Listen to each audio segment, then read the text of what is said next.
सभी को जय श्री राम। जय श्री राम। सभी का मंदिर में बहुत बहुत स्वागत है। आज कथा को आगे बढ़ाएंगे, उसमें देखते हैं क्या चल रहा है कथा में। तो कथा को एक बार चलो फिर से हम देखते हैं। इसको कहते हैं पुनरावलोकन, मतलब पुनः दोबारा फिर हम उसको देखें कहाँ से चल रही थी। तो तुलसीदास जी जो हैं रामचरितमानस का ग्रंथ की शुरुआत करने जा रहे हैं। उन्होंने संवत 131 बताया था, उस दिन से लिखना शुरू किया। किस दिन लिखना शुरू किया? रामनवमी के दिन। कहाँ लिखना शुरू किया? अयोध्या जी में। कितना पावन दिन कि जिस दिन सभी लोग राम जन्म बना रहे थे, सब और खुशी थी, सब और मंगल था, सब और आनंद था। देवता आए हुए, दानव आए हुए, सब लोग सब आनंद बना रहे थे जिस दिन। उस दिन अयोध्या सी पावन नगरी में तुलसीदास जी ने वो समय चुना कि आज मैं रामचरितमानस लिखना शुरू करूंगा। सबसे आशीर्वाद लिया, सबकी प्रार्थना की, सबसे कहा सब सहयोग दो, सबसे कहा कि मैं बहुत छोटा हूं, मुझे इतना नहीं पता है, कृपया सब मेरी मदद करें। जो पहले कभी हुए हैं, जो अब होने वाले हैं, जो बाद में होंगे, सबको प्रणाम करता हूं और मैं कथा लिखने की शुरुआत करता हूं। तो उन्होंने नाम रखा रामचरितमानस ही नामा। उससे पहले जिन्होंने भी राम के लिए लिखा, उन्होंने सबने रामायण लिखी, इन्होंने लिखा रामचरितमानस। ये चरित्र बनाने कह रहे हैं कि राम का चरित्र है, उसका मानसरोवर है। ये एक ऐसा है, ऐसा तीर्थ स्थल बनेगा ये रामचरितमानस जो है। इसको पढ़ने वाला, इसको जानने वाला, इसकी कथा सुनने वाला ऐसा रहेगा जैसे सरोवर में आके स्नान करके पवित्र हो गया जाता है व्यक्ति, शरीर पवित्र हो जाता है। इसको सुनने से, इसको गाने से, इसको कहने से, इसका स्मरण करने से मन पवित्र हो जाता है। ये मन को पवित्र करने की कथा बताएगी। तो पिछली बार हम जब कथा में सुन रहे थे कि तुलसीदास जी ने रामचरितमानस के बारे में बताया कि कैसे मैंने लिखना है। जैसे हम कोई जब बुक पढ़ते हैं तो सबसे पहले एक होता है प्रीफेस होता है। पहले मुझे डच वर्ड नहीं पता एग्जैक्टली क्या होता है उसका। फॉरवर्ड मतलब बुक पढ़ने से पहले आपको एक पता लग जाए कि कैसे होने वाला है, कैसे इसमें कथा चलेगी, तो आप मेंटली प्रिपेयर हो जाते हैं। तो ऐसे तुलसीदास जी पढ़ाते हैं, कहते हैं सप्त प्रबंध सुभग सोपाना। मैंने इसको 7 खंडों में विभाजित किया है। 7 खंड हैं इसके, 7 चैप्टर्स हैं इसके, जिसमें कथा का विस्तार लेगी। और इसमें कैसे होंगे, कैसे नहीं बोले, चौपाई, बहुत सारी चौपाइयां हैं। और उसके बाद छंद सोरठा सुंदर दोहा, छंद भी हैं, सोरठे भी हैं, दोहे भी हैं, इन सबको एक साथ बनाया। तो कह रहे हैं कि कैसा लगेगा, जैसे वो मानसरोवर की कल्पना कर रहे हैं। वो एक मन, दोनों चीजें समझ सकते हैं। मानसरोवर एक बहुत बड़ी झील है जिसमें जैसे गंगा नदी में स्नान करने से कहते हैं कि जो पुण्य मिलता है, पापों का क्षय हो जाता है। इसी तरह मानसरोवर की भी बड़ी महिमा है। मानसरोवर बहुत बड़ी झील है, लेकिन मानसरोवर में स्नान करना थोड़ा मुश्किल है, because it is heel cold। ठीक है, आप लोगों को भी देख के नहीं लग रहा कि मानसरोवर में खड़ा कर दिया जाए तो भी स्नान करने के मूड में आएंगे। ठीक है, तो हम हम उस मानसरोवर में नहीं स्नान कर सकते, पर तुलसी के मानसरोवर में हम जरूर कर सकते हैं। ठीक है, और तुलसी इसको दोनों तरीके से देखे। मानसरोवर एक झील है जिसमें स्नान करने की बात हो रही है, और मनुष्य जो मन से बना हुआ, मन के अंदर जो सरोवर है आपके, जो मन के अंदर की गति है, उससे भी मन निर्मल हो जाएगा। मन के अंदर के भाव से, मन के विचारों से, मन में क्या भाव है उससे भी पवित्रता आएगी। तो ऐसे मानसरोवर की बात बताते हैं। तो कैसे बताते हैं, कितना सुंदर तरीके से बताते हैं। कहते हैं जैसे बताया कि सप्त प्रबंध सुभग सोपाना, 7 चैप्टर है। बोले ऐसे ही जैसे उन्होंने बताया कि एक बहुत बढ़िया धरती समतल की हमने, उसमें एक गड्ढा बनाया और उसमें सब जगह से पानी आने के लिए बनाया तरीका, जिससे सब जगह से आए। तो कैसे कहा गया कि जो भक्ति रूप है उससे हमने समतल जमीन की और हृदय की गहराई से ईश्वर का आह्वान किया, हृदय से याद किया। गहराई कैसी है? हृदय जैसी गहराई है। उसमें सब जगह से जल आना शुरू होगा। और जल जैसे जल आता है, सरोवर में इकट्ठा होता है, वो कैसे? ये जल क्या है? जल है वेद, जल है ज्ञान, ये सब उसमें आता चला जा रहा है। ऐसे बता रहे हैं। और कह रहे हैं कि जैसे पिछली बार भी कथा में मैंने कहा कि जैसे आप जब गंगा नदी में जब आप स्नान करने जाते हैं, जो भिजुकर्स जो होते हैं वो एकदम कूद नहीं पड़ते गंगा नदी में। जाएंगे कूद पड़ेंगे तो फिर सीधे तरन तारण पहुंच जाएंगे।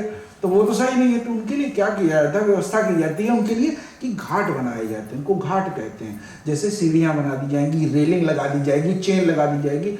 जैसे जो लोग अभी, जिन लोगों को कभी हरिद्वार में हर की पैड़ी जाने का अवसर मिला हो तो जानते होंगे वहाँ क्या होता है कि कई जगह नदी, गंगा नदी को पार करने के लिए पुल बने हुए हैं छोटे छोटे। उन पुलों पे सब जगह जो ब्रिजेस हैं उनमें सब में चेन्स लटकी रहती हैं। मेरे समझ में नहीं आया चेन क्यों लटकी रहती है। फिर किसी ने बताया, बोले क्या होता है कि कई बार जोश में आदमी आ जाता है, ये सीढ़ियाँ छोड़ के बीच में चला जाता है, पानी बहुत तेज होता है, बहा ले जाता है, तो बोले जब वहाँ नीचे जाएगा तो चेन में पकड़ के लटक जाएगा, इसलिए रखते हैं चेन ये कि बीच में पकड़ने की गुंजाइश बनी रहे।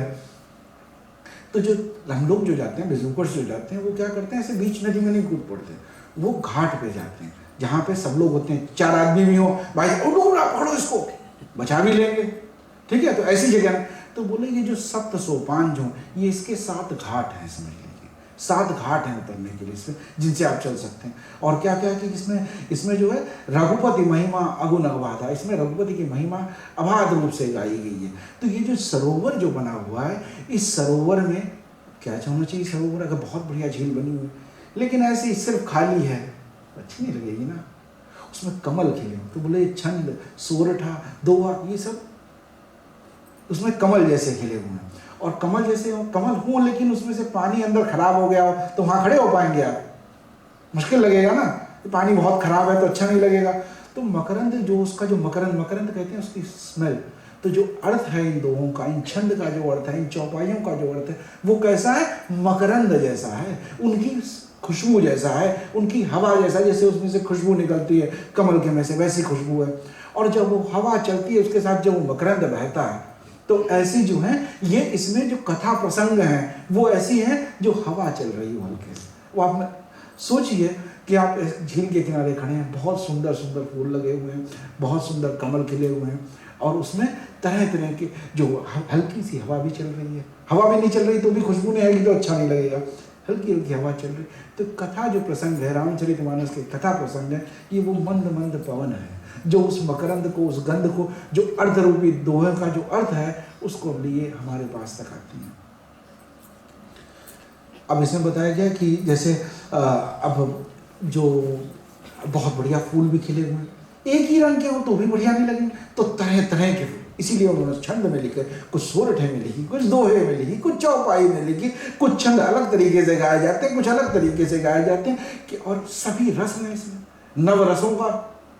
नवरस का एक जगह किया गया कि इसमें प्रेम भी है, इसमें भक्ति भी है, इसमें विरह भी है, इसमें विरह की वेदना भी है, इसमें आनंद है, भक्ति का आनंद है, प्रभु से मिलन का आनंद है, हर तरह का आनंद है, हर तरह के नवरसों का इसमें समागम है, हर तरह के नवरस मिल जाएंगे। आप किस दिन बहुत हैप्पी हो तो भी आप रामायण में देख सकते हैं इससे भी ज्यादा लोगों के पास हैप्पी होने का टाइम था, ठीक है, इतनी हैप्पीनेस कुछ नहीं है। जिस दिन बहुत दुखी हो उस दिन ये भी सोचना कि कितना इससे भी ज्यादा लोगों ने दुख देखा। सुंदरकांड में जो हम पढ़ते हैं कि क्या होता कि विभीषण भाई राजा का, लंका का जो मंत्री था वो ठाट बाट से रहता होगा, मिनिस्टर है वो, तो एक दिन उसके ऊपर दुख उठा, रावण ने लात मार दी, बहुत दुखी हो गया। तो लगेगा कितना बड़ा दुख आ गया इस पे, जिस राज्य में रहता था वहां से निकाल दिया गया, लेकिन तुरंत ही उसे सुख प्राप्त होता है। क्या कहता है कि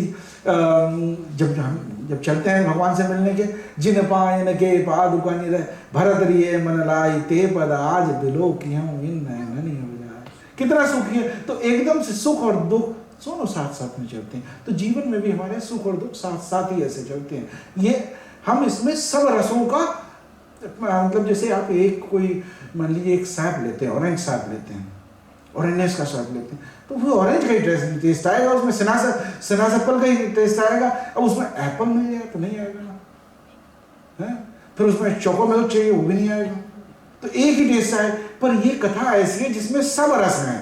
आप मन में विचार कीजिए कि मुझे आज किस रस को पढ़ना है, विरह को पढ़ना हो तो देखिए जब सीता जाती है तो कैसे प्रभु विरह में कहते हैं, तो हर रस इसमें विद्यमान है, हर रस यहाँ मिलेगा। आप कौन से घाट पे उतरे, जिस घाट पे उतरे, जिस दिन बहुत लगे कि ना हमें शौर्य की बात करनी है, वीरता की बात करनी है, लंका कांड पढ़िए कितना सुंदर है, मार मार धड़ धड़ धड़ मार, एकदम बिल्कुल जोश में आ जाते हैं, एकदम जोश की बात करते हैं। उसमें प्रेम की बात करनी है, भाई से भाई का प्रेम है, परिवार में प्रेम है, वो कैसा उसके बताने के लिए भरत मिलाप पड़ी, कितना सुंदर है। तो हर रस यहाँ बिखरा हुआ है। तो तुलसीदास जी ने इसमें सभी रसों का एक साथ संकलन कर दिया। एक किताब पढ़ के आप इतने रस नहीं पा सकते जितने रस राम कथा में मिल सकते हैं। धुनि अवरेब कवित गुण जाति, मीन मनोहर ते बहुभांति, अर्थ धर्म कामादिक चारी, कहब ज्ञान विज्ञान विचारी। कहते हैं धुनि अवरेव कवित गुण जाति, जो इसकी धुन है, जो इसकी राग है, जिस रंग में गाया गया है वो कैसे है।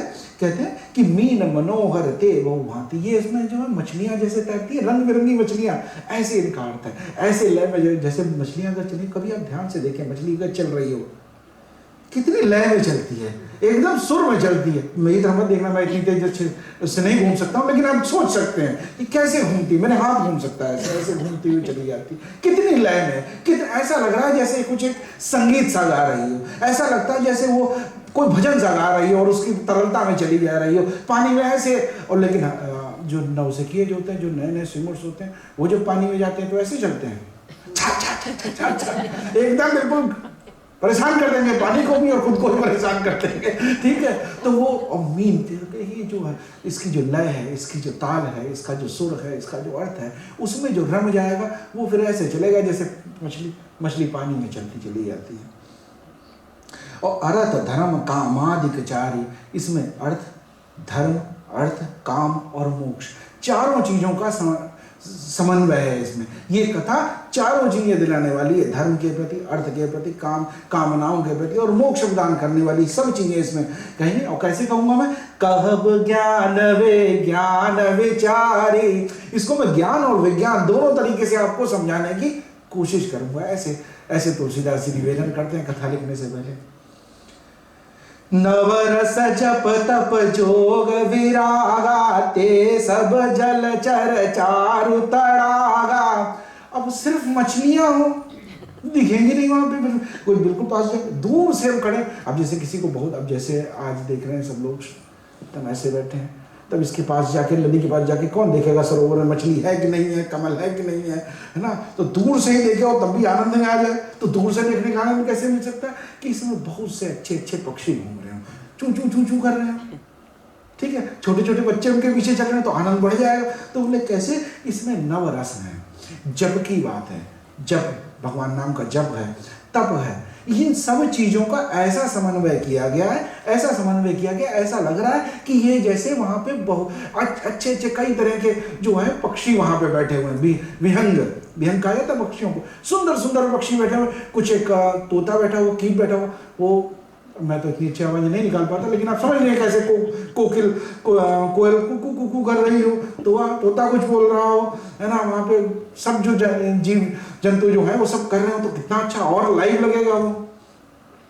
तो ऐसा इसमें जो है, ये जो है सरोवर जो है, मानसरोवर जो है रामचरितमानस का, इसमें ये सब ऐसे हैं जैसे जलचर, जल में तैरने वाले हों, जल में चलने वाले, जल विहग समाना है ये। संत सवाचहु दिसे अवराई, श्रद्धा ऋतु बसंत समगाई। और कैसे जैसे अब बिल्कुल एकदम झील हो, लेकिन एकदम आगे सब है ना, एकदम ऐसा पड़ा हो कि इसमें कोई भी ग्रीनरी नहीं हो, बिल्कुल नहीं, तो कैसे लगेगी झील, अच्छी नहीं लगेगी ना। अगर उसके आसपास कुछ थोड़ा सा वुड्स हो, थोड़ा सा जंगल जैसा हो, अच्छे अच्छे पेड़ लगे हो, तो और भी सुंदर लगेगी। तो कह रहे हैं ये जो रामचरितमानस है, ये सिर्फ ऐसे रखी रहेगी तो अच्छी नहीं लगेगी। इसको गाने वाले, इसको समझने वाले, इसको सुनने वाले जब इसके आसपास बैठे होंगे, जब हम आज भजन करेंगे, जब रामचरितमानस गाएंगे, तब आनंद आएगा। अब हम सब न हो यहाँ पे, रामचरितमानस रखी भी हो तो भी आनंद नहीं आएगा। आनंद के लिए संत लोग चाहिए, सत्संग करना होगा, सारे लोग बैठे तब आनंद आएगा। तो सत्संग करना होगा। तो बोले ये जो रामचरितमानस का सरोवर, अगर आप सरोवर मानते हैं तो सरोवर के आसपास जो ये पेड़ लगे हुए हैं, ये ऐसे हैं जैसे सत्संग करने वाले संत लोग जो हैं रामचरितमानस के कथा सुनने के लिए बैठे हों, आनंद लेने के लिए बैठे हों। बोले ऐसा है। अमराई कहते हैं कि जो पेड़ लगे होते हैं, जो एक तरीके से लगाए गए, तो बोले जैसे झील के किनारे चारों पेड़ लगे हों, ऐसे संत लोग रामचरितमानस को जब घेर के खड़े होंगे तो ऐसा ही लगेगा कि इसमें से सरिता सी बहेगी। सुकृति साधु नाम गुण गाना, ते विचित्र जल वियग समाना, भगति निरूपण विविध विधाना, क्षमा दया दम लता विताना। कैसे कहते, कितनी बढ़िया बात कही कि भगति निरूपण विविध विधाना, अलग अलग तरह की सबकी भक्ति है। जैसे अभी भजन गाया गया, जैसी जिसकी इच्छा करी वैसे उसको देखे, है ना, ऐसा कहा गया। तो बोले हर व्यक्ति का, कोयल का भजन क्या है? कोयल का भजन कू कू कू करना है, तोते जा राम राम करते, वही भजन है उसका। ये बच्ची बैठी हुई है, ची करके हंसी, हाथ ऊपर किए, ये इसका भजन है। सबका अपना अपना भजन है, सबकी भक्ति भाव अलग है। उस बच्ची में भी कोई आनंद आया और उसने हाथ उठाया ऊपर, आनंद है हर व्यक्ति का। तो भक्ति के भी कई आयाम हैं, भक्ति के भी कई तरीके हैं। तो बोले जो सब तरह की जो भक्ति है, भक्ति निरूपण विविध विधाना, इसका कोई ऐसा नहीं है कि प्रोसीजर है ऐसे लाइन कर दी बस ऐसे ही करना है, ऐसा नहीं। अपने हृदय में जो आनंद है, जब हृदय में आनंद है तो भक्ति है। तो बोले ऐसे जैसे लोगों के अंदर जो भक्ति है, भक्ति भाव है, जैसे रामायण में एक जगह और जिक्र आता है कि नवधा भक्ति कहते हैं, 9 तरह की भक्ति। तो वो एक तरीके से बताया गया कि 9 तरह की भक्ति कैसी होती है। तो कैसे बताते हैं? कहते हैं एक है श्रवण की भक्ति। श्रवण कहते हैं सुनने की, सुनने की। तो सुनने का कैसे? जैसे परीक्षित जी हैं, राजा परीक्षित जो हैं, वो एकदम शांत भाव से कथा सुनने के लिए, श्रीमद् भागवत सुनने के लिए श्री सूत जी के पास जाते हैं। ये एक तरह की भक्ति है कि सुनना एक भक्ति है, कथा सुनना एक भक्ति का मार्ग बताया गया। तो ये भक्ति मार्ग है, इसको कहते हैं श्रवण मार्ग। इसको माना जाता है कि परीक्षित जी ने किया, ये श्रवण मार्ग से उन्होंने भक्ति पाई। ये एक तरह की भक्ति का प्रकार बताया गया। दूसरी तरह की भक्ति का बताते हैं, जैसे कीर्तन करना। कीर्तन गाते हैं सभी लोग, गुरु जी के साथ बजाते हैं, गाते हैं, हम लोग आनंद लेते हैं उसका। ये भी एक भक्ति का तरीका है। इसको लिए कहते हैं कि सुखदेव जी ने इस तरह से गा के आनंद में लेके की, है ना। महाप्रभु जी ने ऐसे ही की, महाप्रभु चैतन्य महाप्रभु जो हुए उन्होंने भी बस गा के ही ईश्वर को पाया, वो उनका एक भक्ति का तरीका था। तीसरा भक्ति का कहते हैं स्मरण। हम चुप बैठे रहते हैं, ऐसे ध्यान में सोचते रहते हैं भगवान, वो एक स्मरण भक्ति। स्मरण भक्ति माना जाता है इसे प्रहलाद की। कितने भी कष्ट हो, जो भी हो, हमें हर समय प्रभु का ध्यान बना रहे, जो भी हो रहा है, जैसा भी हो रहा है, हर समय प्रभु का ध्यान बना रहे। ये भी एक स्मरण भक्ति है, इसको कहते हैं स्मरण भक्ति। सिर्फ चिंतन करना, मेडिटेट करना, वो एक तरह की भक्ति। फिर है सेवा करना, पाद सेवन।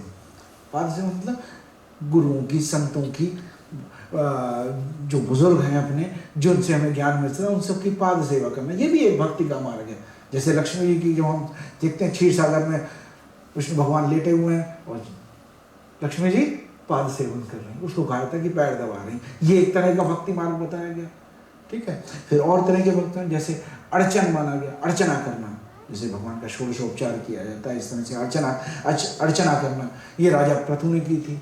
राजा पृथु को इसका प्रणेता माना जाता है कि ये एक भक्ति का प्रकार है, जिसमें प्रभु की अर्चना करना, षोडशोपचार करना और तरह के पंचोपचार करना, इस तरह की चीज़ें ये अर्चना में आती हैं। तो इस तरह की एक भक्ति होती है। एक होती है वंदन की भक्ति, वंदना करना, ईश्वर के गुणगान करना, ईश्वर के बताए हुए कर्म पे जो तरीका बताया गया उसका पालन करना, वो है वंदन। कि मैं जो कहा गया उसको मानता हूँ, मैं जो ईश्वर की वंदना करता हूँ, ईश्वर की यशो गाथा गाता हूँ। ऐसे के लिए माना जाता है अक्रूर जी, जो श्री कृष्ण के मामा होते थे और वो सेना के सेनापति भी थे। तो भगवान की आज्ञा थी कि सेनापति बनो, सेनापति बने हुए, ठीक है। तो ये आज्ञा का पालन करना, ये वंदन तरीका हो। एक है दास्य भाव की भक्ति। दास्य भाव कैसे, कौन होता है दास्य भाव में, कौन किसकी भक्ति है दास्य भाव की? रामदूत गतुलित बलधामा है। तो सबसे पहले कहते हैं मैं प्रभु का दास स्वरूप में हूँ, मैं प्रभु का दास हूँ, प्रभु मेरे स्वामी है, मैं उनका दास भक्ति। ये एक दास्य भाव की भक्ति है, ठीक है। इसी तरह से भी होता है सख्य भाव। सख्य कहते हैं फ्रेंडशिप। एक दिन फ्रेंड मेट भगवान जी। कैसे, कौन है फ्रेंड? सुदामा जी है, अर्जुन है। दोनों भगवान को एकदम अपना दोस्त मानते हैं, ईश्वर भी मानते हैं, जब जरूरत है ईश्वर भी मानते हैं और दोस्त भी मानते हैं। अर्जुन जो है, मतलब आप सोचिए कि सारथी बने होंगे, सारथी को कैसे बने, भाई लेफ्ट लो थोड़ा सा, फिर राइट लो, आगे बढ़ो, पीछे बढ़ो। भगवान को कहना है भगवान को कहना सख्य हैं, इसीलिए कह सकते हैं सख्य भाव है। उनकी दोस्ती में भगवान से कुछ पराया नहीं मान रखा, उन्होंने भगवान को अलग नहीं मान रखा, अब उनसे अलग नहीं मान रखा है। कहते हैं बड़े विचित्र बात हुई थी एक बार, जब द्वारका डूबी, जब प्रश्न कि जब यदुवंश का जब संहार हुआ, जब द्वारका डूबने लगी, उसी समय अर्जुन वहाँ पहुँचे थे। अर्जुन द्वारका में मिलने गए भगवान से, तो वहाँ पता लगा कि भगवान का भी है, भगवान भी चले गए। तो उन्होंने सबका यथोचित जो संस्कार था वो किया और लौट के फिर वापस हस्तिनापुर पहुँचे। जब हस्तिनापुर वहाँ पहुँचे तो बताया कि सबको कि ऐसा ऐसा हुआ। तो युधिष्ठिर ने कहा कि हम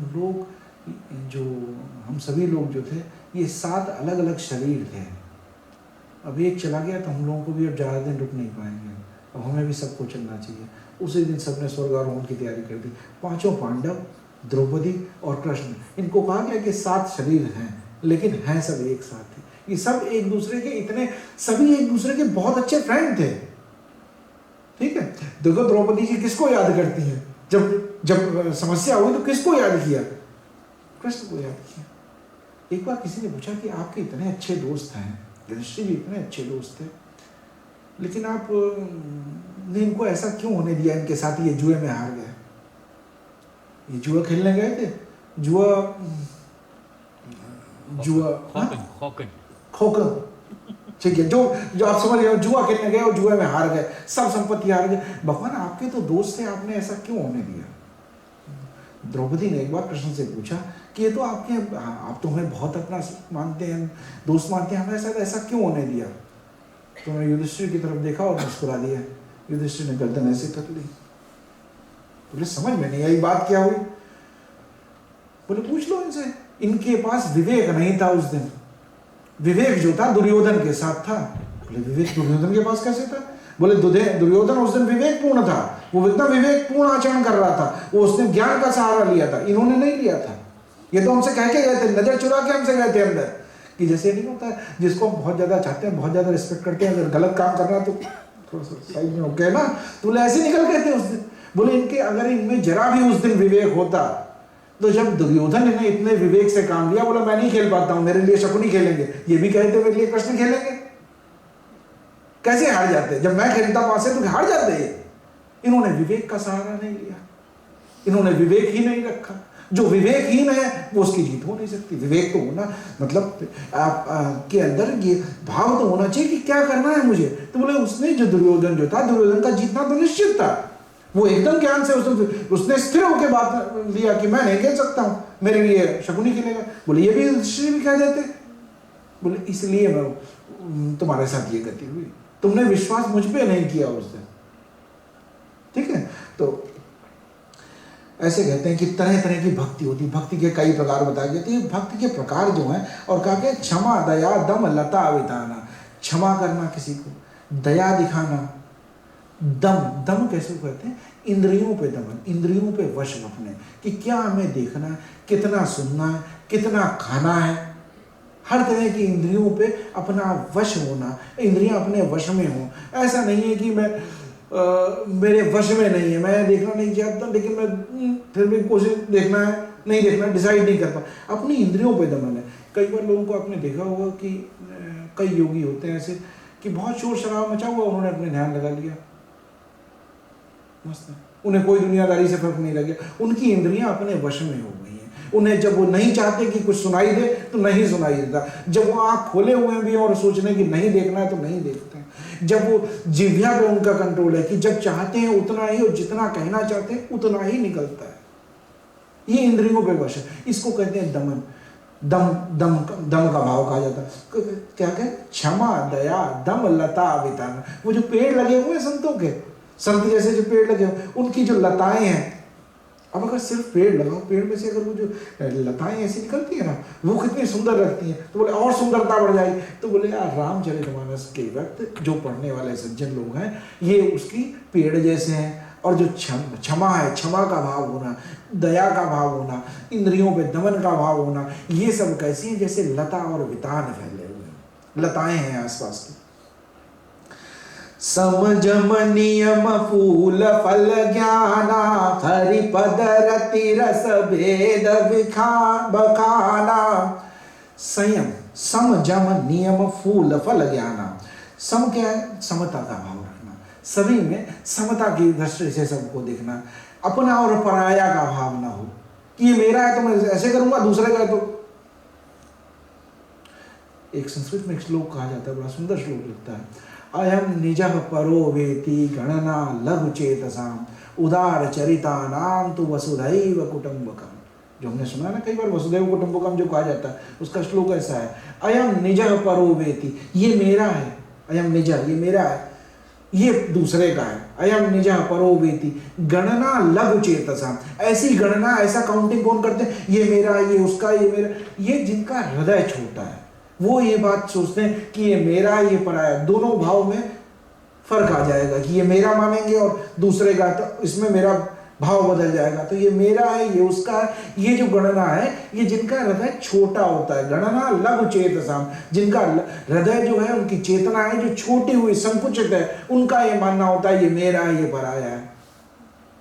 उदार चरिता नाम, जिनका उदार चरित्र है, जिनका हृदय बहुत विशाल है, बड़े दिल वाले ही सब आ जाए कि ऐसे हैं उदार चरिता नाम तो वसुधैव कुटुंबकम। वो तो पूरे विश्व को, पूरे धरा को अपना परिवार समझते हैं। उस परिवार में सब मनुष्य जी। आज लोग एनवायरमेंटल की बात करते हैं कि हमें एनवायरमेंट प्रोटेक्शन करना चाहिए, सस्टेनेबिलिटी की बात करनी चाहिए, एनर्जी कंजर्वेशन की बात करनी चाहिए। ये सभी का मूल जो है वो ये मंत्र है, वसुधैव कुटुंबकम। हम पूरे वसुधा को कुटुंब माने। अगर हम यहाँ कह दें कि यहाँ पे तो चलो हम अपना अच्छा रखेंगे, वहां दूसरी जगह आग लगा देंगे, तो सही नहीं है ना। ये किसका संकुचित हृदय, उदार चरिता नाम तो वसुधैव कुटुंबकम। तो जो सज्जनों का एक लक्षण जो बताया गया कि समता का भाव रखना है। उदार चरिता नाम तो वसुधैव कुटुंबकम का भाव रहना ही समता का भाव है, समता।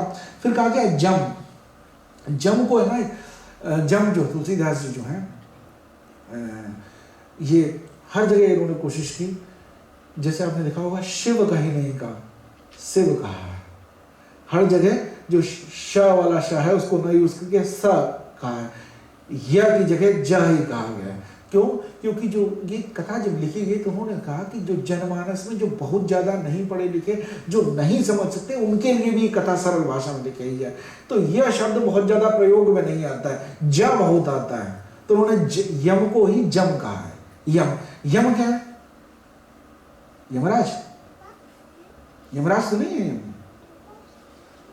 यम जो है, चार चीजों को यम कहा जाता है, या जम या यम कहा जाता है। कैसे? अहिंसा का भाव, दूसरे के प्रति हिंसा न करना। हिंसा कई तरह की हो सकती है, शरीर की भी हिंसा हो सकती है और मन की भी हिंसा होती है।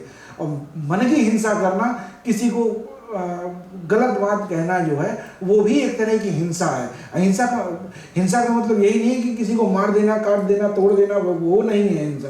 वो ही हिंसा नहीं है। हिंसा ये भी है कि उसको दुर्वचन कहना, गलत बात कहना, ये भी एक तरह की हिंसा है। ये जीभ से की गई हिंसा है। और कहते हैं कि तलवार का घाव जो होता है वो कभी न कभी एक दिन सील हो जाएगा, बंद हो जाएगा, उससे खून बहना बंद हो जाएगा। लेकिन जो जीभ जो कर देती है ना घाव, वो कई बार बिल्कुल नहीं भरते हैं।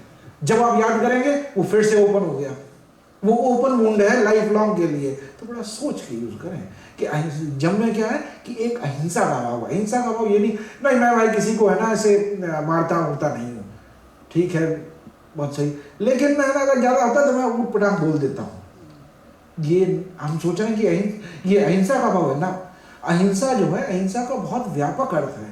अहिंसा जो है मन की अहिंसा, जैसे कई बार लोग करते हैं, वो भी मैं तो समझता हूँ एक तरह की वो भी हिंसा हो जाती है कि तुम ऐसा करो नहीं तो मैं खाना नहीं खाऊंगा। अब ये लग रहा होगा, एक दृष्टि से ऐसा लग सकता है कि व्यक्ति अपने ऊपर हिंसा कर रहा है, पर ये नहीं, ये उसके मन के ऊपर हिंसा नहीं कर रहा है। ये भी एक तरह की हिंसा है, ये भी एक तरह की हिंसा है। तो इस तरह की हिंसा से भी बचाओ। तो जब मैं पहली बात कहेगी कि अहिंसा का भाव हो, अहिंसा का भाव। फिर दूसरा क्या आता है जब में? सत्यता, सत्य बोलने के लिए। सत्य जो है बड़ा, कई बार क्या होता है, हम जब कहते हैं सत्य बड़ा कड़वा होता है, काफी बिटर होता है सत्य, सत्य बहुत तीखा होता है, झूठ बहुत मीठा होता है, झूठ बहुत सॉफ्ट होता है, लेकिन कहते हैं सत्य बोलना चाहिए। और दोनों के भाव बिल्कुल अलग है। सत्य जो है बहुत तीखा होता है, सत्य बहुत कड़वा होता है, सत्य ऐसा होता है, लेकिन बोलना सत्य चाहिए।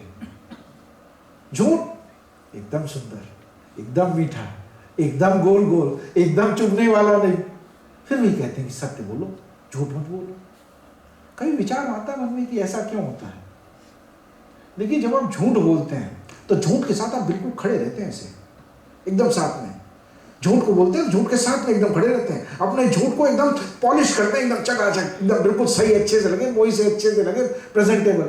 सत्य, कई बार सत्य ऐसे बोलते हैं हम कि दूसरे को चुभे, उसको परेशान करे। ठीक है, सत्य बोलने का तरीका ये, सत्य बोलना ऐसा नहीं। अब सत्य है, अब सत्य बात ये है कि मैं मोटा हूं, कोई मुझे कहे मोटा, कहे भाई साहब लुढ़क जाओगे, तो ये बात थोड़ी सी वैसी हो जाती है। तो बोले सत्य जो होता है चुभता है। कोई कह दे कि भाई मोटा है तो सत्य है बात, इसमें कोई गलत बात नहीं है, लेकिन सत्य, अब मुझे जैसे कोई फर्क नहीं पड़ता इस बात से, लेकिन फिर भी कई लोग आते हैं बड़े नाराज होते हैं, मोटा कह दिया, बूढ़ा कह दिया। तो ये सत्य जो है, हम सत्य के साथ खड़े नहीं होते हैं, सत्य को फेंकते हैं किसी के ऊपर, और जो चीज फेंकी जाएगी वो चोट ही करेगी। सत्य के साथ भी अगर हम उतनी ही प्रेम दिखाएं, सत्य को भी प्रेम से कहा जाए, बिल्कुल जैसे हम झूठ के साथ सट के चलते हैं ना, झूठ ऐसे हम देखे ऐसे परोसते हैं जाके, लीजिए लीजिए असली कहते हैं ना एकदम, और सत्य को चला के मारते हैं। तो ऐसे न करें तो सत्य भी सुंदर हो सकता है। इसीलिए कहा गया सत्यम शिवम सुंदरम, सत्य ही सुंदर है, सत्य ही शिव है। ये ऐसे नहीं कहा गया, लेकिन हम इसको, सत्य को कैसे कहना चाहते हैं, सत्य को कैसे बतलाना चाहते हैं। सत्य हम किसी को सुधारने के लिए कह रहे हैं, सत्य हम किसी का भला करने के लिए कह रहे हैं, सत्य हम किसी का अच्छा करने के लिए कह रहे हैं। भाव हमारा सत्य का ऐसा ना हो कि हम सत्य इसको बचला के मार देंगे। हम सच बोलते हैं हमेशा, है ना, ऐसी तैसी इसकी हमें बोल देंगे जो, ऐसा नहीं है।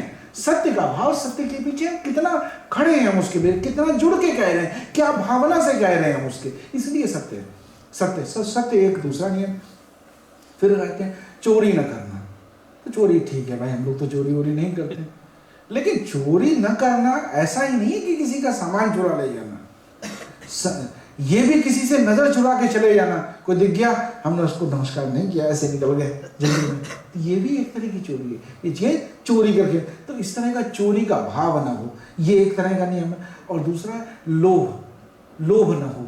ये चार जम जो बताए गए, यम के जो नियम बताए गए, उसमें चार चीजें आती हैं। सत्य कहना, अहिंसा का भाव रखना, और चोरी न करना, और लोभ का न होना। ये चार चीजों का भाव, इनको कहा गया कि समता होनी चाहिए और जम होना चाहिए। फिर उसके बाद कहा गया सम जम नियम। नियम क्या है? नियम कैसा है? नियम क्या होते हैं? रेखल्स। तो रेखल्स कौन से भक्त को, एक सत्संगी को, एक भक्त को क्या क्या नियम होने चाहिए? तो पहला नियम कहा गया जो साधारण, जैसे नियम जो बनाते हैं, जो रूल्स बनाते हैं, अगर आपने कहीं पर रेखल्स पढ़े हो तो शुरुआत वाला जो रूल रहेगा, तो हो जाएगा, इट्स मैकेनिक। फिर जितना नीचे उतरते जाते हैं वो मोइलिक होता चला जाता है, अरे ये भी फिर मोइलिक हो जाता है। तो इसमें भी ऐसे जो नियम सत्संग के बताए गए, जो सन्यासी के, साधु के, साधु को मतलब ऐसा न समझिए कि साधु वही होता है जो बढ़िया दाढ़ी लगा रखी हो, वैसे कपड़े बहुत वैसे डाल रखे हो, हाथ में कमंडल लिए हो, वैसे यही साधु नहीं है। साधु वो हर व्यक्ति साधु है जिसने अपने आप को साध लिया। साध लेने का मतलब जो व्यक्ति अपने कंट्रोल में चल रहा है, जिसको तुमने किसी ने चार बातें कह दी और वो लड़ने को तैयार हो जाए, वो साधु नहीं है। ठीक है, अब जैसे मैं जा रहा हूँ कहीं रास्ते पे, पीछे से कोई कह रहा है ओ मोटे, तो मैं पीछे मुड़ा और लड़ने को तैयार हो जाऊं, तो साधु नहीं है। ये साधु नहीं है, ये साधु भाव नहीं है। साधु भाव है हाँ बहुत क्या, हाँ मोटा तो यार बताओ क्या, आपने सही पहचान लिया, अच्छा आप शायद मेरा नाम नहीं जानते थे, कहने का तरीका हो सकता है। मैं पीछे मुड़ के कहूँ लड़ने को तैयार हो जाऊं, तो ये साधु भाव नहीं। पीछे मुड़ के मैं कह दूं भाई साहब मेरा नाम आशुतोष है, आप मुझे आशुतोष कह सकते हैं, अगली बार मुझे अच्छा लगेगा। देखिए उस व्यक्ति में हृदय में बदलाव आ जाएगा। लेकिन लड़ने को तैयार हो जाए तो वो साधु भाव नहीं। तो ये सज्जनों के लक्षणों में बताया गया कि कुछ नियम है। क्या नियम है वो? तो पहला नियम बताया गया कि शौच का नियम। शौच का नियम है कि हाथ पैर शुद्ध रखे, हाथ पैर शुद्ध रखे। इसीलिए कहा गया भाई, अब अभी तो कोरोना कुछ दिन पहले था तो हमने स्कून, वो क्या हैंड स्कून नहीं हाँ स्कूलिंग करना, बार बार करना, ये करना। लेकिन अगर हम बताएं, जैसे भी हम मंदिर में जब आते हैं, सबसे पहले क्या करो, थोड़ा सा पानी लिया एक बार, भाई हमने स्टीयरिंग पकड़ी थी कुछ खाते हुए, थोड़ा एक बार लिया, जल अपने कुछ रख लिया। ये शब्द करो कि शरीर से पवित्रता रखना, शरीर से शुद्ध रहना, ये एक। फिर दूसरा भाव, एक नियम क्या गया, अब देखिए कैसे मोहल्ले होता चला जाएगा मामला। पहला वाला ठीक है भाई, मंदिर में गया, हमने सीधे हाथ धोए, ऐसे करके थोड़ा पानी डाला, क्लार हो गया नियम। पहला नियम फर्स्ट रख ले, क्लार। दूसरा देख ले, संतोष का भाव होना। संतोष क्या है कि मन में जो है उसको ईश्वरेच्छा मान के करना। जो ईश्वर ने कहा आज ऐसा है तो चलो ऐसा है। राजी है हम उसी में जिसमें तेरी रजा है, वाह यूं भी है वाह वाह, वाह मुंह भी है वाह वाह। एक बार कहा कि अगर अपनी मर्जी से हो जाए कोई काम, जैसा हम चाहते थे वैसा हो जाए, भलाई एकदम बहुत खते खुश एकदम। लेकिन अगर अपनी मर्जी का ना हो तो दुखी ना हो। अपनी मर्जी का अगर ना हो तो दुखी ना हो। क्यों नहीं दुखी हो? अरे वाह ईश्वर भगवान जी तेरी मर्जी चली, इस बार तू जीता, ठीक है। जिसको चाहते भगवान, चलो तेरी मर्जी का हुआ, मेरी मर्जी का नहीं हुआ, तुम्हारी मर्जी का। ये आनंद का भाव है, ये संतोष का भाव है। ये दूसरा नियम बताया गया कि संतोष का भाव होना चाहिए। हर चीज में संतुष्टि होनी चाहिए कि जैसा ईश्वर ने जैसे मेरे लिए किया, जो मेरे लिए किया उसमें बहुत धन्यवाद है, धन्यवाद का भाव है, संतोष का भाव है। ये दूसरा नियम होता है। तीसरा नियम तप का। तप का मतलब होता है तपस्या, ऐसे कहा जाए तो हम सब लोग हैं, अब तपस्या करने तो एकदम जंगल में चले नहीं जाएंगे। तो तप का भाव ये नहीं है कि आप जंगल में बैठ के तपस्या कर रहे। तप का भाव है कि जो भी हम काम कर रहे हैं, जो भी हमारा काम है, हम ऑफिस जाते हैं, ड्राइव जाते हैं, वो काम करते हैं, या जो भी हम काम करें उसे पूरी तपस्या से करें, उसको साधना मान के करें। एक हिंदी में कहावत कही जाती है, कर्म ही पूजा है। जो आपका कर्म है, जो ईश्वर ने आप एक अच्छे इंजीनियर हैं तो एक बढ़िया इंजीनियरिंग का आपको जो काम करेंगे वो भी एक तरह से आपकी साधना है। जो मूर्तिकार मूर्तियां बनाता है उसकी साधना ही मूर्ति बनाना है। जो व्यक्ति यहाँ पे भजन गाता है वो भजन गाता है ईश्वर को समर्पित करके गाता है। जो व्यक्ति यहाँ बजाता है वो उसको कला को अपनी ईश्वर को समर्पित कर देता है। तो वो समर्पण की भावना है। तो ये इसको कहा जाता है तप। इसको कहते हैं तप। रियाज करना, अगर कोई गाना गाता है तो रियाज करता है, वो भी एक तरह का तप है। तो तपस्या का भाव ये नहीं है कि जंगल में जाके बैठ गए और हमें काम बहुत पड़ा हुआ हमारे घर में है ना, काम ये करना है। वो बताया गया कि घर पे बहुत खाने वाने को नहीं है, बूट्स कार्पेंट करने जाना नहीं तो गेस्ट बिजुकर आ गया, कोई गेस्ट आ गया, उसके साथ कोई आफ्टर था शाम को, वो भी आ गया। नहीं भाई आज तो हमें ना बूट्स कार्पेंट कर नहीं पाए, आप भी बैठिए आराम से, ठीक है। तो ऐसे भी नहीं चल सकता। तपस्या उस वक्त जो तपस्या है वो ये है कि आप सही टाइम पे उसके लिए भोजन का, पानी का इंतजाम करके रखें। ये भी एक तपस्या है। तो तपस्या का भाव समझिए। तपस्या का मतलब ये नहीं है कि सबको छोड़ दिया हम बैठे हैं ऐसे ना। तपस्या का है कि अपने कर्म को, अपने कार्य को, अपनी जो जिम्मेदारियां हैं उनको अच्छे से निभाना, वो एक तप है, वो ईश्वर की साधना ही है। फिर क्या कहा गया, एक जो नियम बताया गया इसमें से पहला शौच हुआ, फिर संतोष हुआ। अब देखिए रेखस बढ़ते जाएंगे तब। फिर उसके बाद है स्वाध्याय। स्वाध्याय मतलब क्या है कि स्व मतलब खुद, अध्याय मतलब पढ़ें। अपने लिए कुछ पढ़ें, कुछ पढ़ें, रोज कुछ ऐसा कोशिश करें, कुछ भी थोड़ा बहुत पढ़ें। किताब पढ़ें अच्छी बात है, किताब ना पढ़ में तुम मोबाइल पे कुछ पढ़ लिया करें। कुछ अच्छा पढ़ें जिससे ऐसा लगे अरे आज मैंने जब सोने से पहले एक बार लगे आज कुछ नया समझ में आई बात, ऐसा रहे मन में खुशी का भाव। उस दिन देखिए सोने का मजा आ जाए। और स्पेशली जो बच्चे हैं छोटे, उनके लिए तो बहुत जरूरी है कि दिन में कम से कम एक ऐसी बात पढ़ें, एक ऐसी चीज पढ़ें, एक अननोन चीज पढ़ें जिसके बारे में आप जानते नहीं थे, वो पढ़ें। और जब रात को आप सोने एक बार सोचे वाह आज मैंने ये जाना, दूसरे ने एक बार हंसी आई, अरे इतने साल हो गए मेरे को पता ही नहीं था, ठीक है। तो एक खुशी का भाव आएगा, एक जिज्ञासा का भाव आएगा। ये बहुत जरूरी है एक सत्संगी के लिए। फिर क्या क्या कि भक्ति भाव हो, भक्ति भाव हो, समर्पण का भाव हो, भगवान के भजन में आनंद ले पाए ऐसा भक्ति भाव हो। और सत्संग को इच्छुक हो, अच्छे व्यक्तियों से मिलने के लिए इच्छा बनी रहे। सत्संग जैसे है कि आप यहाँ आए, इतने लोग बैठे, आनंद लिया, बातचीत हुई, हम लोगों ने भजन गाए, संगीत गाया, तो अभी कथा सुन रहे हैं हम लोग, सब लोग बैठ के, और थोड़ी देर में लेकर प्रसाद लेंगे, ठीक है। तो ये सब साथ में सामिल ढूंढ का जो हम जो हम मंत्र भी कहते हैं जब भोजन के लिए जाते हैं, प्रसाद के लिए जाते हैं, सहवीर्यम करवाव है, हम सब साथ में मिलके चलें, सब साथ में संगठित हो, इस सत्संग की भावना हो कि हम अगर आज किसी दिन न जा पाए तो उस दिन थोड़ा सा मन में रहे कष्ट की आज थोड़ा अच्छे जाते, कुछ दो चार अच्छे लोगों से मिलते, कोई अच्छी बात होती, कुछ नया समझ में आता, तो ये सत्संग की भावना बनी रहे। ये नियम बताया गया। तो देखिए पहला वाला नियम तो इजी था कि थोड़ा पानी वाइन डाल लिया, क्लार। लेकिन रिकल्स जो है इतने नियम बताए गए। तो ये क्या बताया गया कि समझम नियम फूल फल ज्ञाना, ये जो ज्ञान जो है, ये जो सम है, समता का भाव रखना, ये जो जप के नियम बताए गए, यम बताए गए और ये नियम बताए गए, ये सब जो है ये इसके जैसे जो पौधे लगे उनमें से फूल और फल जो आने लगे वो ये सब हैं। और क्या है, हरिपद रति रस वेद बखाना, उन फलों का जो रस है, उन फलों का जो रस है। अब जैसे कई लोग क्या होता है, जैसे जो बहुत ज़्यादा मेहनती लोग होते हैं तो अपना पेड़ लगाते हैं, बड़ा होते हैं, उसमें रोज पानी डालते हैं, सब स्टडी करते हैं उसको, फिर एक दिन फ्रूट आता है तो खाते हैं। कुछ लोग थोड़े से लेजी होते हैं, टेमू होते हैं, तो क्या करते हैं, सीधे जाके पेड़ वेड़ का कोई मतलब नहीं उन्हें, सीधे अल्बर्टाइन में जाना, उठाना है, लेके आना है, खा लेना है। कुछ इससे भी ज़्यादा टेमू होते हैं, उससे भी ज़्यादा थके हुए लेजी लोग होते हैं। कहते कौन खाएगा, काटेगा, मुँह में डालेगा, मुँह में फंस जाएगा इधर उधर, नहीं, सीधे साग पीते हैं। ठीक है, काट से बोला साग पी गया, है ना।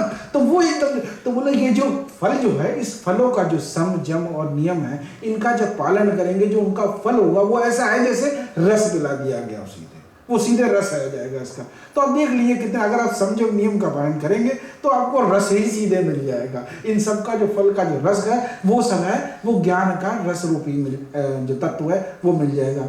और वो कथा अनेक प्रसंगाते सुख बिक बहुरंग विहंगा, बोले ऐसे इस कथा में और भी बहुत से प्रसंग आएंगे, बहुत बहुत बहुत बहुत तरह तरह के करेक्टर आएंगे इसमें, है। इसमें दो भाइयों का प्यार जो बताया गया, कितने चार भाई उनका प्यार होगा, एक छोटे भाई का बड़े भाई के साथ, बड़े भाई का छोटे भाई के साथ, बहन भाई का प्यार भी आएगा। बेचारी की नाक कट गई, कोई बात नहीं, लेकिन ठीक है, ठीक है, बहन भाई का कितना, दोनों ने एक दूसरे के हितैषी थे, उसने उसकी नाक कट गई, वहीं पे शांति रख लेती ना, ना भैया मेरी कटी है, तू भी तो जा, तू भी आके अपना कल्याण करवा। तो वो कल्याण की भावना, रावण जैसा आदमी, उसने कहा कि ऐसा नहीं है, रावण को अगर देखा जाए तो उसने बहुत कल्याण का, जन कल्याण का काम किया, खुद मर जाता तो कुछ नहीं, उसने अपने परिवार को सबको, आओ भाई आओ आओ, तुम भी लड़ो, तुम भी लड़ो, तुम भी प्रसाद पाओ, तुम भी प्रसाद पाओ, जो बेचारा नीचे पाताल में बैठा था, आओ भाई तुम भी आ जाओ, सबको कल्याण कराने के लिए बोला। तो कितनी बढ़िया मधुर बातें हैं, बोले ऐसे इसमें बहुत से प्रसंग आएंगे, सबको आनंद आने वाला ऐसी कथा होने वाली है। तेई सुख बिक बहु बरन अभिरंगा, बोले ये सब कथाएं कैसी हैं, जैसे रावण की जो हम कथा करते हैं, मैं भी कई बार कुछ फॉरबिल्ड लेता हूँ, जब एग्जाम्पल लेता हूँ तो कहीं से भी उठा लेते हैं। तो बोले ऐसे हैं जैसे ये सब जो कथा के प्रसंग हैं कहीं से भी उठा लेते हैं, जैसे अभी कथा करते हुए मैं श्री कृष्ण गया था, मैं एक प्रसंग कर लिया, तो ऐसे बोले ये जो कथा के जो प्रसंग हैं वो ऐसे हैं जैसे कोई तोता बैठा है, कोई अलग तरह का पक्षी बैठा है, ये ऐसे बहुरंग जो तेई सुख पिक बहुरंग विहंगा, ऐसे अलग अलग तरीके से पक्षी जैसे बैठे हुए। तो बोले ऐसे इस कथा में बहुत आनंद आने वाला। पुलक वाटिका बागवन सुख सुविहंग बिहारु, माली सुमन स्नेह जल सिंचत लोचन चारु, सियावर राम मेरे प्रभु राम, जय जय राम। बोले जैसे ना एक कथा में क्लाइमैक्स होता है ना, जैसे मूवी देखने जाते हैं क्लाइमैक्स सीन होता है कि अगर आपने वो 30 सेकंड मिस कर दिया ना, अभी हुआ क्या है, वो जाता है उसको बोलते हैं क्लाइमैक्स। तो बोले ऐसी कथा में पुलक, ऐसे मतलब बहुत से क्लाइमैक्स सीन आएंगे जहां पे आपको लगे अब क्या होगा, ऐसा भी होगा। पुलक वाटिका बाग वन, ये जो बाग और वन जो हैं जिनकी कथा बताई जाएगी वो सब ऐसे हैं जैसे कथा के टर्निंग पॉइंट्स होंगे। सीखिए वो कितनी अजीब रात होगी जिस दिन जिस दिन भगवान राम का राज्याभिषेक होना था और दूसरे दिन वन को चल पड़े, टर्निंग पॉइंट हो गया एक दिन स्टोरी का। उससे भी कठिन रात शायद हो रही होगी जब भरत जी लेने गए। उस दिन कई लोगों ने सोचा ये तो भरत जो है तो इतना प्रेम करते हैं इनसे, कहेंगे भाई साहब चले चलो, बिल्कुल उन्होंने बहुत प्रार्थना की। बोले राम जी तो हमारे बिल्कुल कोमल हृदय के हैं, कहीं ये मान गए चले गए तो तो ये रावण का तो ड्रामा ऐसे ही चलता रहेगा, ये तो सब ऐसे ही चलता रहेगा, ये कैसे होगा। सभी देवता बड़े चिंतित, सभी जो वन में रहने वाले जो सब साधु सन्यासी थे वो सब परेशान, तपस्वी सब परेशान। बोले अभी आज तो ये चले जाएंगे तो भरत जी को मना कैसे कर पाएंगे, तो इतना चाहते ही ना, वो डिसीजन मेकिंग की रात थी। ऐसे कई जगह कई प्रसंग ऐसे आएंगे। बोले ये सब कैसे हैं, जैसे अलग अलग तरह के पेड़ लगे हों, अलग अलग तरह के पेड़ लगे हों आसपास में, वन सुख सुविहंग विहार, उसमें तरह तरह के पक्षी। बोले ऐसे तरह तरह के प्रसंग इसमें आएंगे।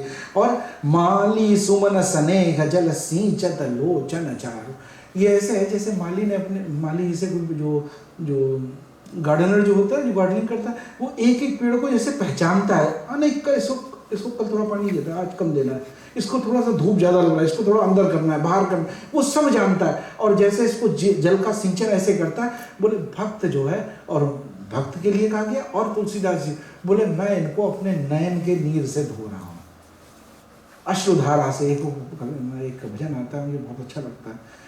अश्रुधारा से बस पूजता हूँ ने, अन्य पूजन का सामान कुछ भी नहीं। तो देखते हैं अब आप कई बार कोई भजन गाएं, कई बार ऐसा होता है कि सहसा आपको पता भी नहीं चलेगा वो आँख से जल निकलना शुरू हो।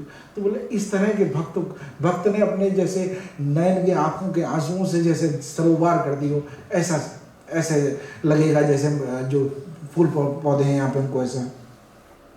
जे गावई यह चरित समारे, ते यही ताल चतुर रखवारे, सदा सुनहि सादर नर नारी, ते सुरवर मानस अधिकारी। वो बोले जो इसको चरित को, इस जो रामचरित मानस को, जो राम के चरित को, राम की यश गाथा को, राम की जो कथा को जो सुनेंगे, जो कहेंगे, जो गाएंगे, जो इसमें आनंद लेंगे, वो कहेंगे गावा यह चरित समारे, बहुत आनंद से, बहुत मगन होकर, बहुत भक्ति भाव से, बहुत प्रेम से जो इसको गाएंगे।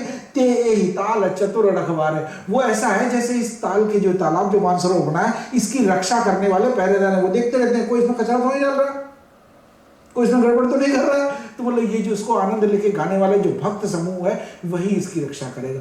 हम सब जब साथ में मिल जाते हैं, जब कोई गाना गाते हैं, जब रामचरितमानस पढ़ते हैं, तब इसका आनंद और भी बढ़ जाता है। इसीलिए कहा गया कि सत्संग बहुत जरूरी है। आप भले अपने आप में अकेले जो भी करते हो, उसका इफेक्ट उतना नहीं होगा जितना 4 लोगों के साथ मिल के होगा। जब अच्छे विचार फैलेंगे तो उसका एक वाइब्स अलग हो जाते हैं, वाइब्रेशन अलग हो जाते हैं, क्योंकि सबकी कंबाइंड एनर्जी जो है वो काफी ज्यादा बढ़ जाती है। सदा सुनहि सादर नर नारी, ते सुर बर मानस अधिकार, जो सदा इसका आनंद से हमेशा हर बार और हर बार इसका हर रस में पान करने के तैयार रहते हैं। ते सुर बर मानस अधिकारी, वही इस मानस को पढ़ने के अधिकारी हैं। दे आर द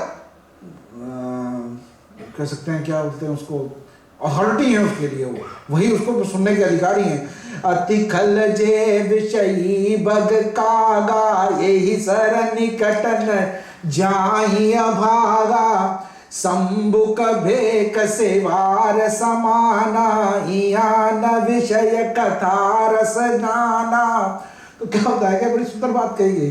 क्या कहा गया, कहते अति खल जे विषयी बग कागा, जैसे जो लोग बहुत ज्यादा विषयों में, कामनाओं में, चीजों में उलझे हुए हैं, बहुत परेशान रहते हैं, बहुत उनको ये चाहिए वो चाहिए, फलाना ढिमकाना, जो चीजों में अटके हुए हैं, वो यही सर निकट है ना जहाँ ये भागा, वो अभागे हैं। उनका जो कहा जाए, उनकी किस्मत अच्छी नहीं है, उनकी जो किस्मत है वो अच्छी नहीं है इतनी कि वो इस कथा के पास सुनने के लिए जा पाए। जैसे हम अगर बहुत चाहें कि हम आना चाहते हैं, मंदिर आना चाहते हैं, लेकिन उस दिन हम थोड़े से थक गए, आज तो बड़ी नींद आ रही है, आज तो बड़ा, तो आप कथा के सरोवर तक पहुँचते भी रह गए।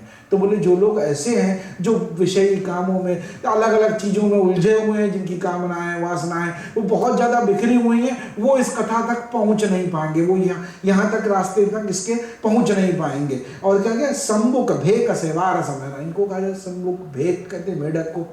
जैसे अगर तो जो सरोवर जो हमने बनाया है, जो रामचरितमानस का जो सरोवर हमने समझा है, उसमें अगर वहाँ मेढक अगर उठ जाए, सारे वहां करेंगे कुहू कुहू और वो करें ट्रें,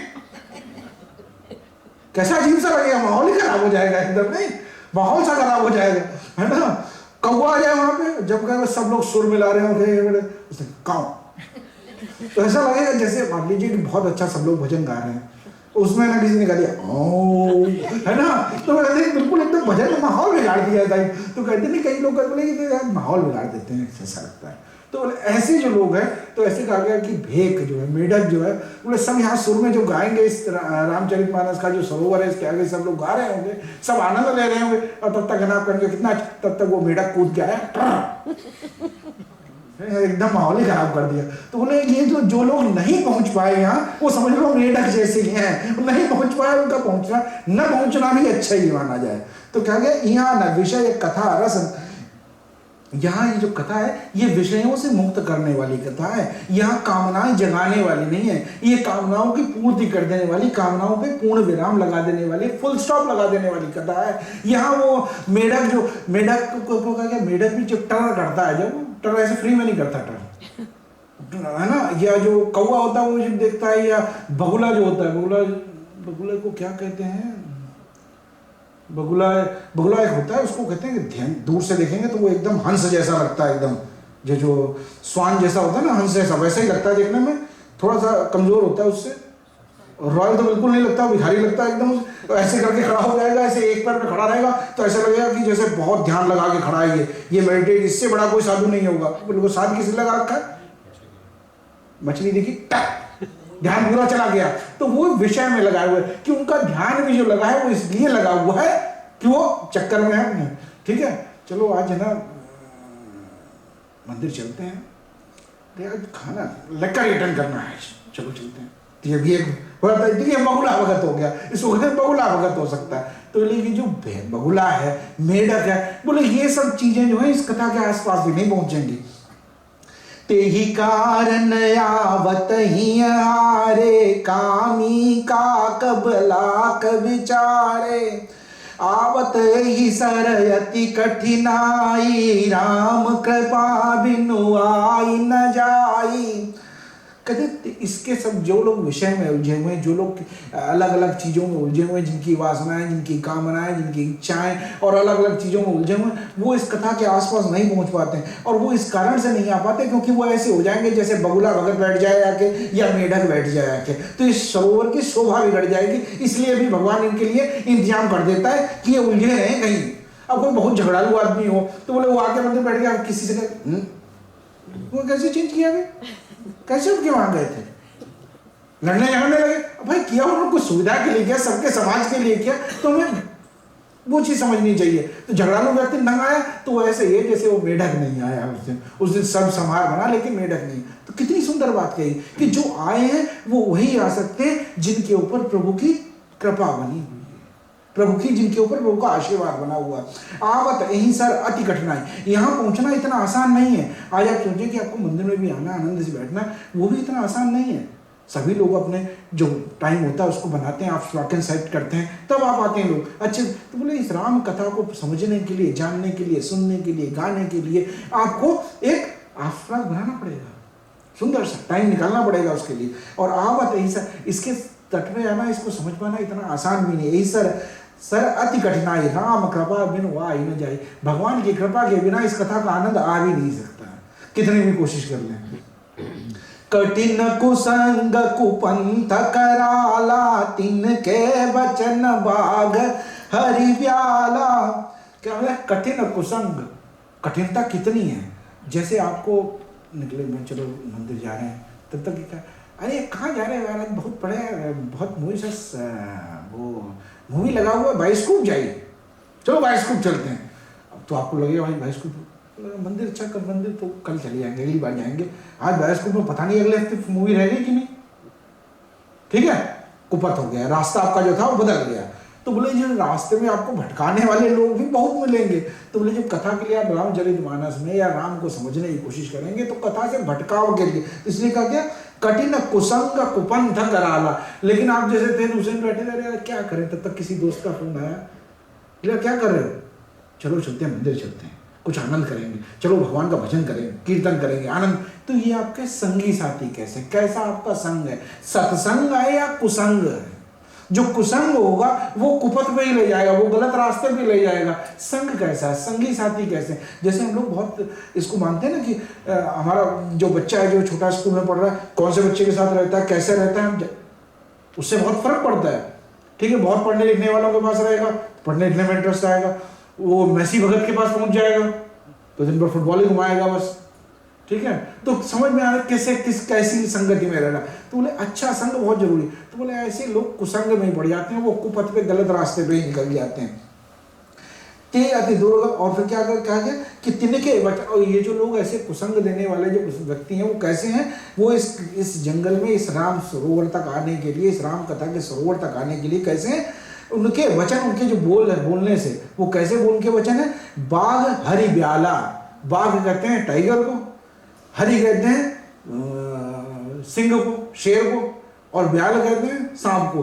अब अगर रास्ते में आप कहीं जा रहे हैं, वहां पे शेर बैठा हो, टाइगर बैठा हो, सांप खड़ा हो, अब ठीक है ठीक है, हम अहिंसा वाले, वैसे भी अहिंसा वाले, कहाँ चक्कर निकल।